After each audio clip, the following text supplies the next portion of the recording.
From the broadcasting station of Lagos Television and across the world, wherever you are watching us, welcome again today on Issues and Trends, where we'll take a critical look, analyzing trends as it concerns the socio-economic and political setting, socio-cultural setting as well of the Nigerian state. Today, again, like we always do on the program, bringing you a quality guest to speak on this program. We'll be discussing with yet another distinguished Nigerian whose pedigree and profiling speaks volume of his personality, his commitment to duty, and of course his concern, and of course the role he has played so far, in the growth and development of the Nigerian state. I will be introducing my guests when we come back after this time out. Thanking you for staying with us. We'll be right back after this time.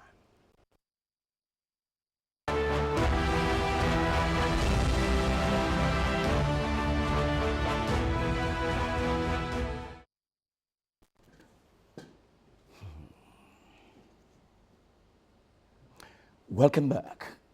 My guest today, at one time, was a strong, committed, dedicated member of the Lagos State Public Service from 1966 to 1991, when he rose from the position of a clerk to becoming a permanent secretary in the Lagos State Public Service. He was equally at another time the general manager of the Public Works Corporation, where we see this corporation by virtue of what they have laid out as a commitment of a legacy, the responsibility for the construction, as we speak today, of over 22,000 classrooms, 10,000 housing schemes, and several roads and unit construction in Lagos State between 1979 to 1984. He was at one time again a distinguished senator of the Federal Republic of Nigeria, representing the Lagos East Senatorial District.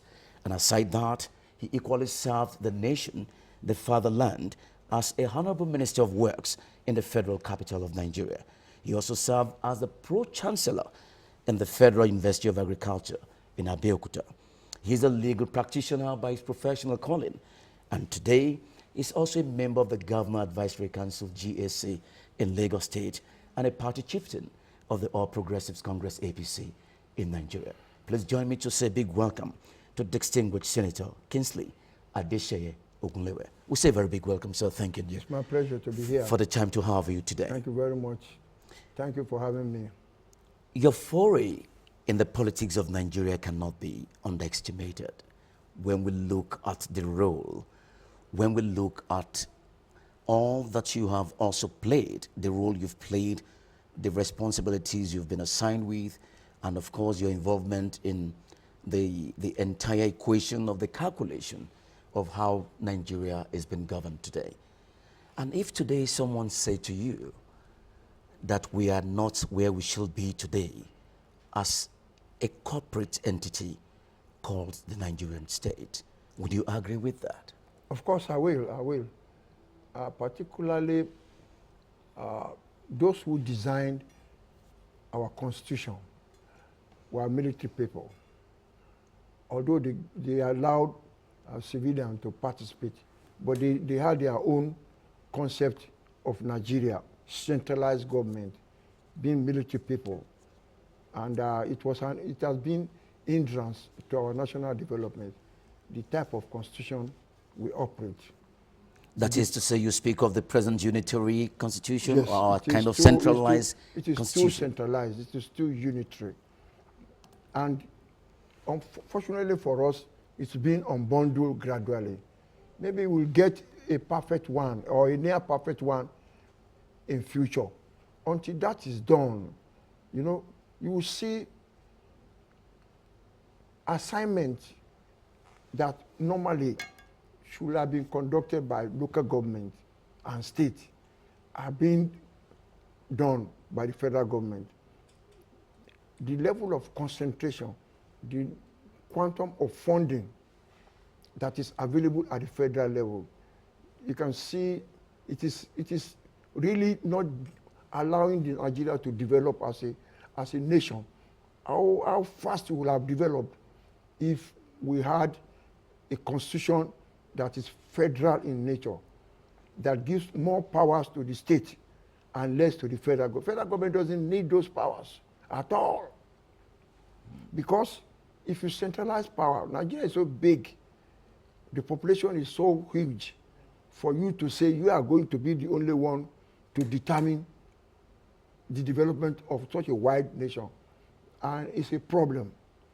Another problem is the departure from the parliamentary system we are all used to presidential, dictatorial system of government.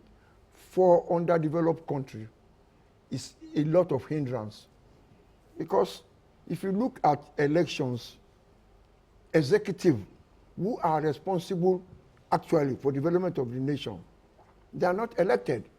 They are not representing the people.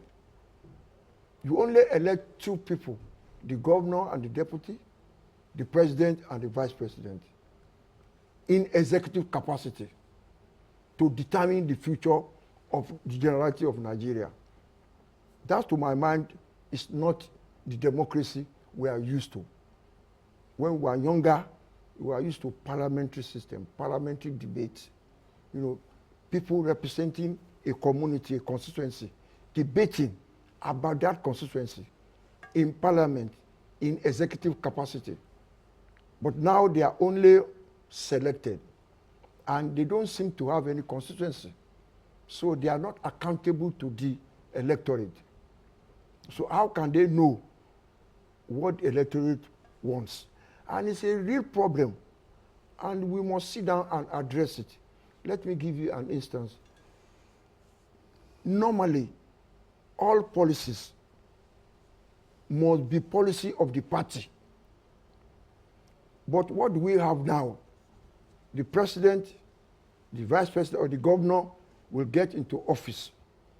And the governor or the president will now try to formulate, or the minister will formulate policy for the party. But he is not even a member of the party. When they were campaigning, he was not there. He doesn't know what the president, when he was campaigning, promised Nigerians. But he's the minister. And you are now allowing him to determine the policy of the party. So the secretariat of each political party must do more, like Ogunlewe was doing. They have research department. They incorporate the intellectuals, the academia, into policy formulation system. People who have been on research, they've done a lot of research. They will write paper on policy of the government. And that is when the government, the party, will now appraise it and give it out to the minister as the policy of the party. But now it is the minister that will determine the policy of the party. The party doesn't know anything about. He was not part of the campaign team. He was not part of the promise.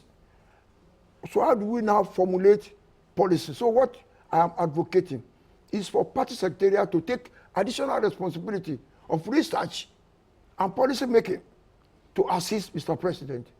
Or Mr. President could form small committee himself to formulate policy. Don't allow the minister, who has no connection with the constituency, to formulate policy for the party. That's a distortion there.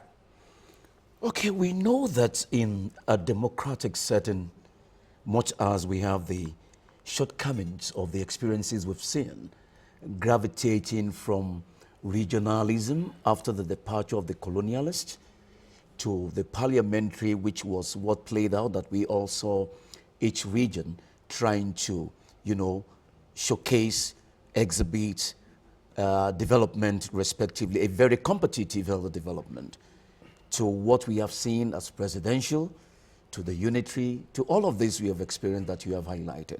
But one thing that is common when we look at the playing of these scenarios is that somehow, some way, either by extension or by direct intervention, the connect of representation still plays out indirectly.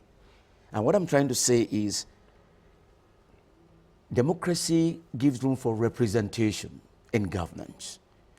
But today we even find out that even representatives given the failure of what you've just said now, or what should have been appropriate to do to complement what government is doing, but how about where representatives who should represent are not also representing them, the interest of the people the way they should be represented in either as a legislature or either as a chairman of a local government or otherwise? What do you say to that? You know, I've been privileged to be part of the legislature, the Senate. And the function of the Senate is lawmaking, not execution of the law. No matter how brilliant you are in the Senate, the best you can do is to pass law. How many laws are even being implemented by the presidency? So that is the departure. And there is no room to debate the policy of the president, because the president is not a member of parliament. Whatever you decide, whatever, how much robust your debate is at the National Assembly, to my mind, it has very little effect on the running of the government. Because the ministers, they didn't participate in the campaign. So when the senator is talking about his constituency, or member of the House of Rep, or even member of the House of Assembly, who went on campaign to tell his people what he is going to do after getting into office. He gets there, he even talk at the parliament, at the National Assembly or the House of Assembly as sessions. But how would that one affect the common man? The common man. How would that affect the executive? The commissioner or the minister was not there when he was campaigning. He doesn't know what we are talking about. Then we now have to pass a law for the minister or the commissioner to implement. But it was not part of your campaign. So are you saying here, sir, that implementing effectively the policy thrust of a party is what will help efficient quality growth and development in governance and national development? Yes, it's for the party to take responsibility for formulating the policy of the party, not the minister. They should have research department in their party secretariat. But the party will now run. They talk about primaries, congresses. They talk about elections. You don't hear about the party again after elections, after primaries. Whereas the party is the person voted for, is the institution that got the vote of the people, not the personality. But the party is not reflecting their policy to aggregate it at the party level and say, like industrial policy, this is where we want to go as a party, or education policy. It is not for the minister to tell you the policy of the party on education. But someone will want to say to you, sir, that before a minister was appointed as a minister in a structural system of government that we run, some will say that they also look at the representation of which state he or she comes from to aggregate that in the federal cabinet office so that every state within the components of the federated state is seen as being represented in the broader government structure, so that that minister or minister of state in whatever capacity is seen to be representing a party membership. If I'm wrong, please correct me, before they are appointed. So by extension, it is expected that they should know what the party manifesto or policy thrust of what the party is to drive should mean to them. And as technocrats, whether as a legal practitioner like you are, to be appointed the Attorney General, or maybe an accountant, or someone who is financially a financial guru to be Minister of Finance, they should be able to articulate the view or the position of the party they represent in that execution of their policies. You know, a person who has grown to that level has the concept of life, as a capitalist or a welfareist. Am I there to serve the people, or am I there to make money? What is his background? What is his disposition to life? Which school of thought does he belong to? There are people who are ultra conservative. And when we are talking about progression, when we're talking about progressive policy, it's at a loss. There are people who are welfare people who want the greatest good for the greatest number. Their own concept of life is different from a capitalist. Somebody, money is so important to another personality that don't mind. Once I have the money, I have everything. There are other people who say, once I have the people, I have everything. So the concept of the personality is so important. Look at the area of education. If you put somebody who is a totally progressive person, who wants everybody to be educated, his concept of education will be different. But a conservative person whose background, whose development has been conservative, not everybody should have access to education. Education is a privilege. Education is for the few. Education, you don't need to carry everybody along. Okay, what do you do with that kind of person? And it is affecting the policy of a political party. If the political party does not take up the responsibility to prepare a policy and give it to the minister should not be want to prepare a policy because his own background may be different. So you will be talking about something progressive, but the concept of the minister is different from your own. So agreeing now that we are not where we should be today as a country. No, we are too far away. Countries that were at par with us 20 years ago, 40 years ago. And you know, when we were younger, and you went to buy a Chinese product, it's something that is unusual. They will ask you, Chinese. But where are we today? Yeah. There are so many other countries that are far ahead of us today that you cannot imagine. When we were younger, can you believe Indians were even the principal of our schools? They were teaching us sciences. But the Indians have gone back home to develop their country. No. So what are we? And we are not playing our statistics enough. When you say we are not playing our statistics enough as a nation, what do you mean? Okay. 1.9 million students, right, are sitting for JAM now.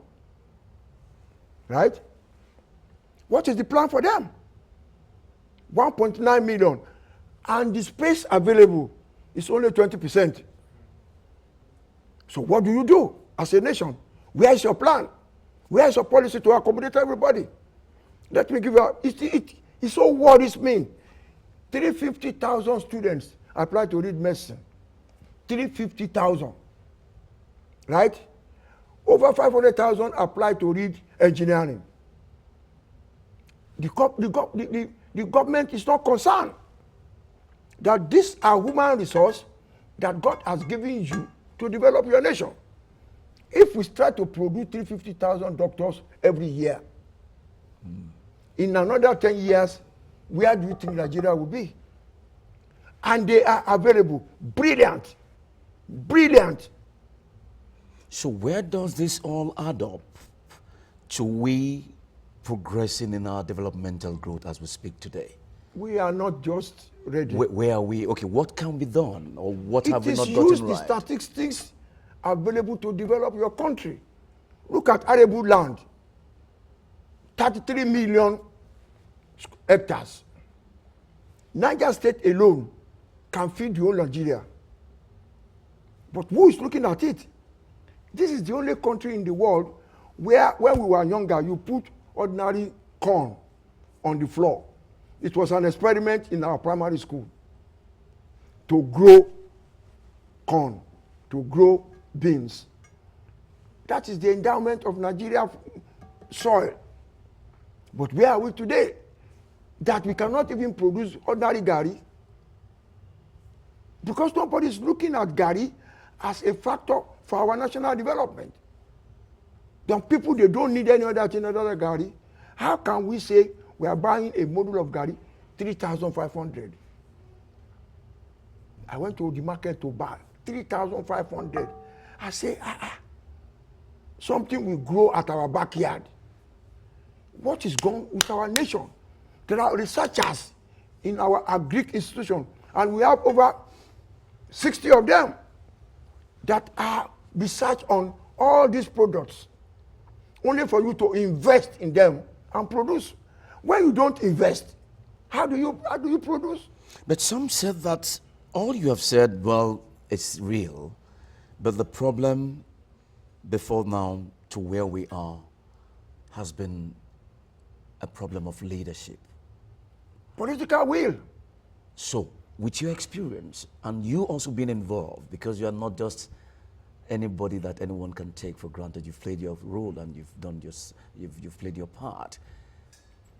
How do we correct this imbalance with the leadership? That is the luck the country that is called Nigeria has in having a person like Bola Tinubu, whose personality has been growing in the system, who has been a politician all his life. So all these things I'm saying will never be new to him because he's be part and parcel of it. But if you can look at the trajectory of all the other presidents we've been having, none of them was a politician. None of them knew what I'm talking about. And it was a deterrent to our growth. When we are even talking, it is strange to them. But believe it or not, we have a chance now to talk to Mr. President. He will listen. To tell him what to do. He's a politician. He's more available for criticism. He's not going to be afraid or annoyed. If you criticize him, he will say, okay, sit down. What is your own view? A listening person will have an advantage over a person who is dumb, who does not want to hear any opposition, does not want to hear any other voice other than his own voice. You cannot rule the country alone. There are experts in so many fields that can develop this country. I can feel for you, Mr. President. Yes. Several of them, the young, the old, the middle, the professionals, they are ready to participate because all their life they have been doing research on development of Nigeria. But we have all these people before now, and they could have. Nobody listen to them. Nobody invests in research.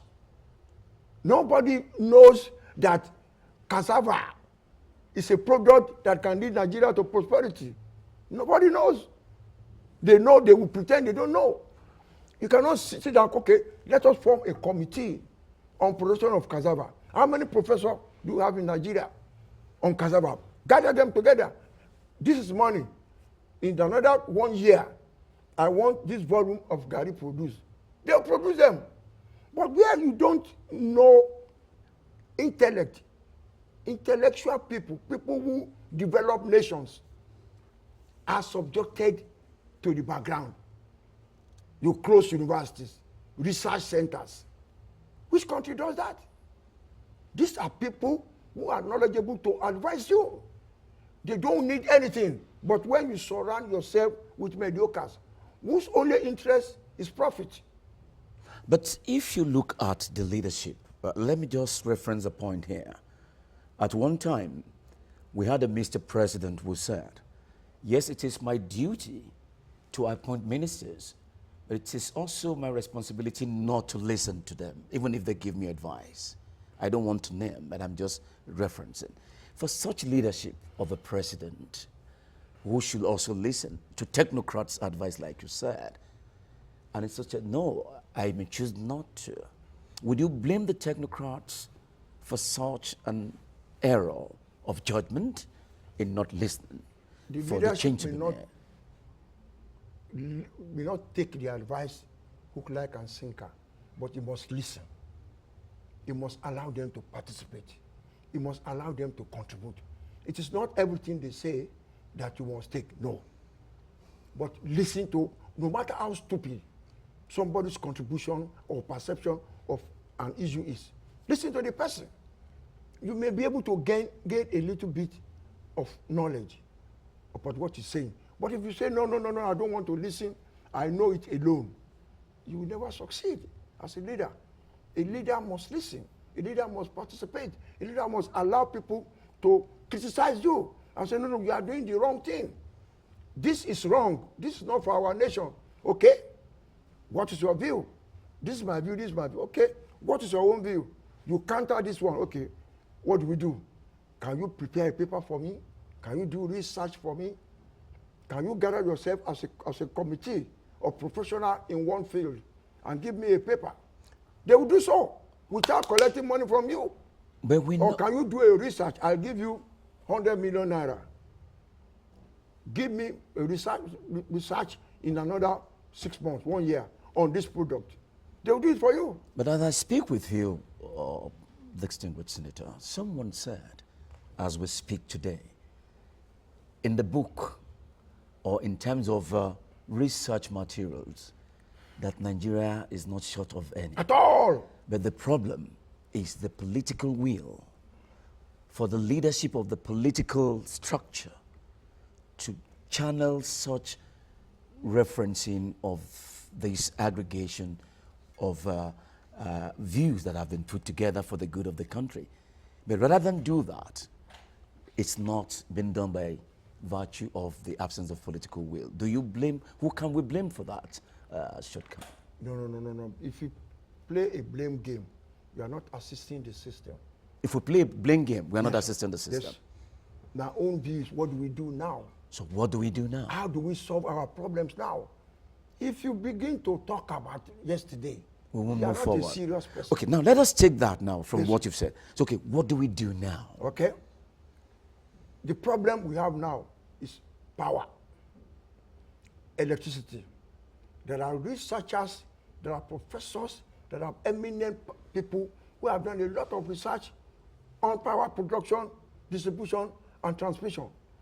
Gather them together and let them give us options. These things are not rocket science.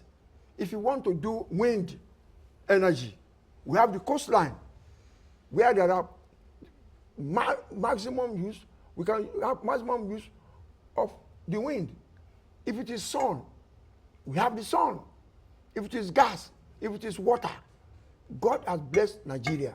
We should not be suffering for power and electricity. Okay, we'll come back to this after this time out. We'll just quickly take another quick break here. And when we come back, we'll take a cue from where we are just queuing out to look at the place of power, the power sector, as a change in narrative that if well channeled appropriately, it could make the difference in what my guest is saying. We'll be right back after this time.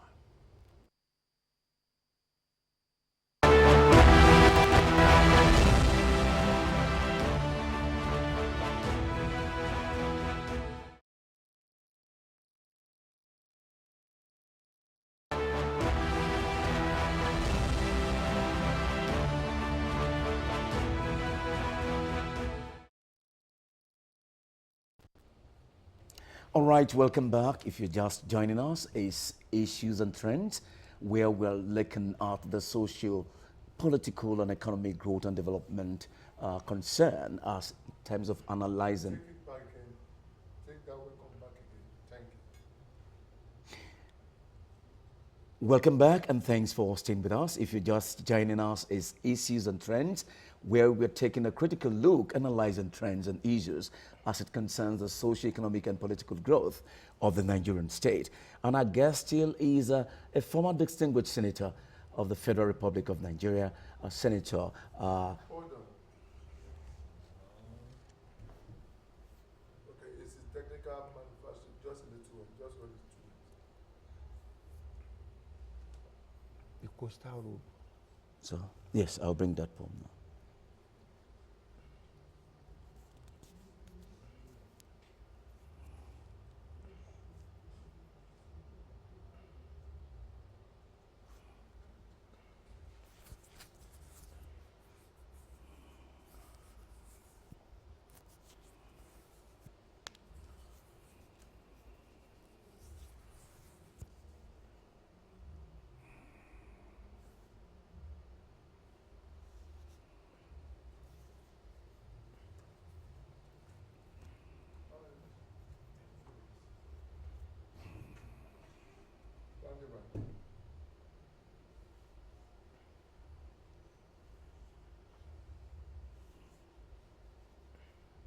stand by now. You take the one. Take over that.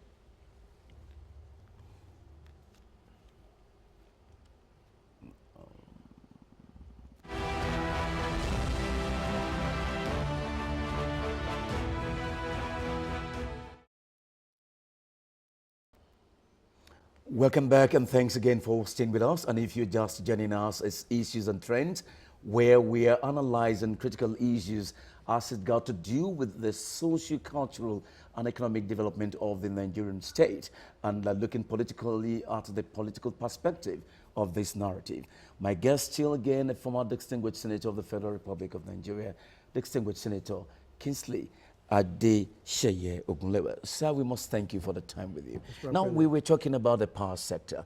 What will be your submission when you are looking at the role or the place of promoting an efficient power sector and energy sector that could change the narration of growth and development in boosting the economy of the Nigerian state?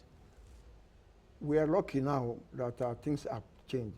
In 1979, you know, I was the general manager, Public Works Corporation, and under Jakonde government, he created Rural Electrification Board. The intention was to develop internal generation, distribution, and transmission of electricity within Lagos State by that body. But there was a constraint in the Constitution. The constraint in the Constitution? Yes, that state cannot transmit unless it is not within the grid. And almost 90% of Lagos was within the grid. And that killed that initiative. And it has been with us since 1979. This over-concentration of power at the federal level on what is a factor of production. The most important factor of production, if you talk about the land, the human resource, the water, then power. If you don't have power, there can never be national development.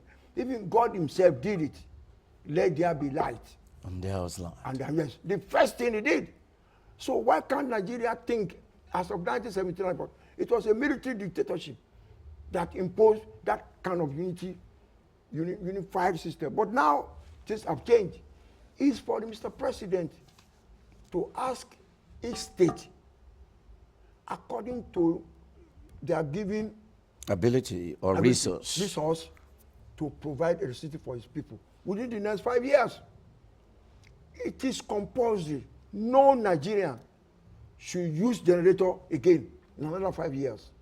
That must be a policy because it is inhibiting our growth. You see, when you go to Idumota, 3-story building, every floor has a generator. And that is how they do to sell anything they want to sell. Even if you got them together and say, look, we want to provide electricity for you. Form a company, everybody come and be a shareholder. Today, you get over 300 billion naira. Because they will come and invest.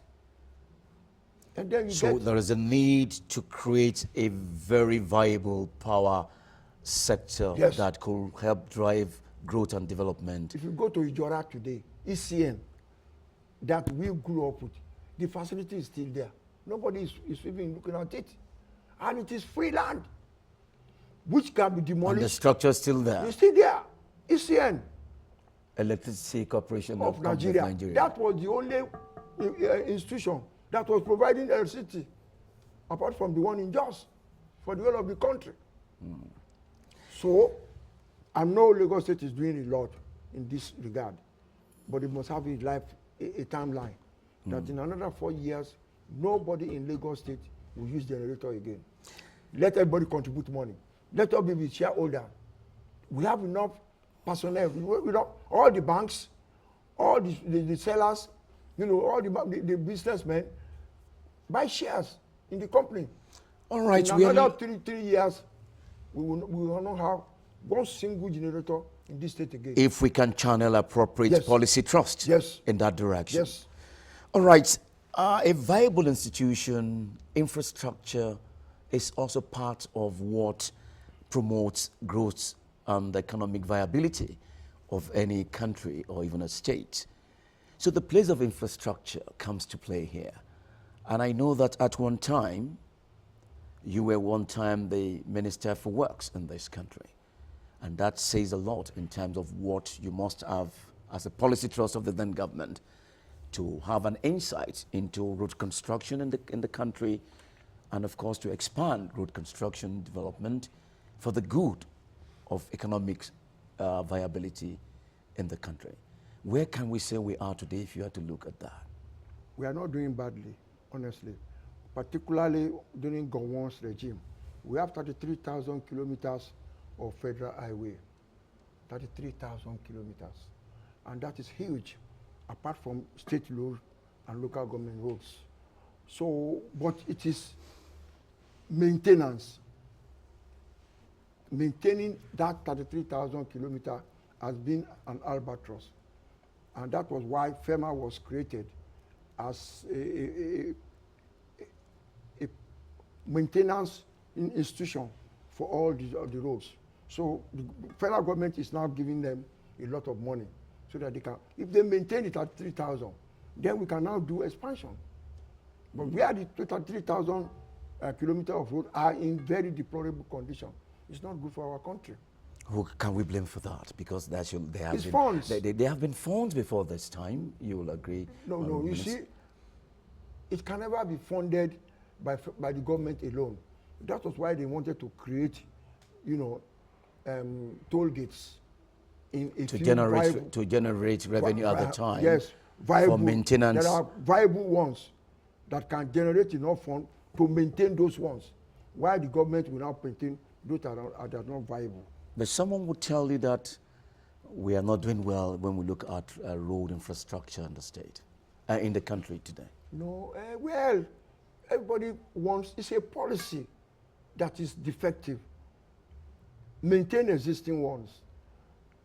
Put toll gates in ones that are viable so that we won't have to spread all the money on viable ones. People should be able to pay. But we've done this before. We can remember the toll gates here at K2 and others. But it was seen as a conduct pipe for corruption, and it was not challenged for that. Went to the Federation account for distribution. So it was not left for the development of those roads. Was that what killed it? Was that what was a factor? Non-performance? Not performance. That was a factor. Where we channel the money. And that is what is affecting all our airports too. How can you say money derived from Lagos International Airport or Abuja will go into the Federation Fund? Who is going to maintain those airports? It's a distortion. So what should have been done rightly if we create a toll gate? What should have been done rightly to conserve? It's for the funds to retain for the maintenance of that road. Not to be paid into the Federation account? No. So once it goes to the Federation account, it's never come back.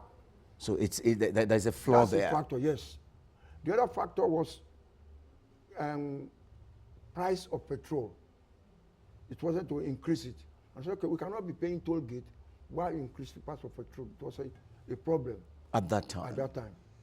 But now you are thinking if we bring that back, it will make a difference in this equation? It depends on the policy of the government. But if you are to advise, given your experience and your insight into how the government works, what would be, or if today you are asked to come back as Minister for Works, no. I'm just saying, what will you do, or what advice will you, or what policy will you suggest?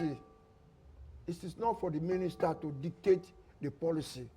It's the party that should now say, okay, 1, 2, 3, 4, 5 roads will go on concession to the private sector. They will maintain it. They will put light on it. They will have facilities. All the furniture that should complement the road. They will have facilities along the road so that when you drive, you can have somewhere to sleep to the next day. They will provide... Like other developed countries. Other countries. But it must be a company that has the concession authority to do that. Government cannot do all. But you can select roads and then let the people pay for the maintenance of that road. Someone would say to me that I'm not asking you rightly and you're not responding rightly, because given even what you've said as correct, but some said that it could be better, and it would have been better if whatever concessions that have been before now were well done, were well played out the way it should be. Maybe what we are saying today would have been different. Do you agree with that school of if thought? a country grows, our own concept is you must solve all the problem at one time. You learn more As you gravitate. As you grow as a country. You see deficiency in one form, then you try to rectify it. Okay, you can never rule a country all total within 4 years or 8 years, no. It's very The difficult. Calabar-Lagos Coastal Road project comes to my mind here. Okay. What is your take on that? You know, it is not a new project. It is not a new project at all. How do you mean it's not a new project? I was in the Lagos State Ministry of Works. I worked there all my life. Obi Obembe, engineering company, designed the coastal road 40 years ago. But it is to implementation, funding. It's a very attractive road. The best you can imagine for a country.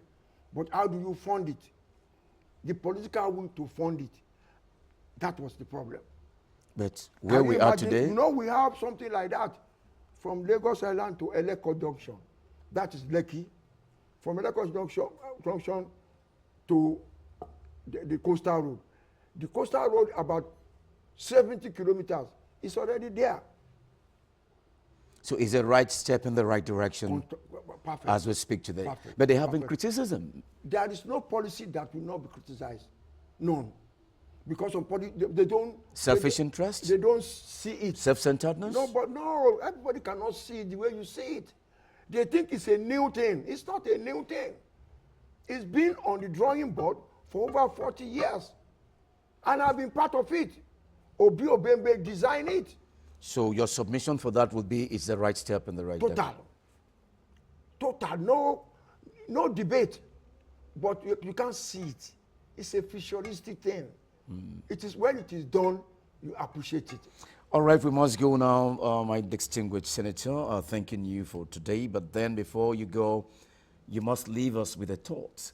Put together what submission will you give to us when we look at the state we are in today and the future of this country, that we can do better than where we are today. What is your message or the submission you want to leave us with? Get researchers to be involved in our national development. There are so many researchers. And they will now formulate policy for the party. Don't allow the minister to formulate the policy for the party. It will not, it will only be of interest to the minister, not to the party. Researchers, our policy, education policy, researchers must get involved. Our industrial policy, researchers must get, they've been doing these things all their lives. Agric policy, don't exclude researchers. Invest more money in research and development, and then you will reap all the glory for the whole country.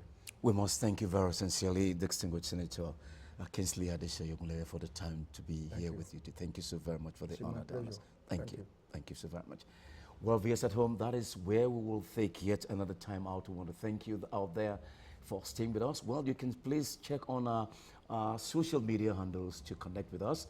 Give us a feedback of all what you think are your views, and of course messages we'll also take on our social media platforms so that we can further look at the issues of your concern you are raising, and of course get a feedback and still bring it back for discussion on the program. Well, thank you for today. We'll see you again same time next week. Thank you again for joining us.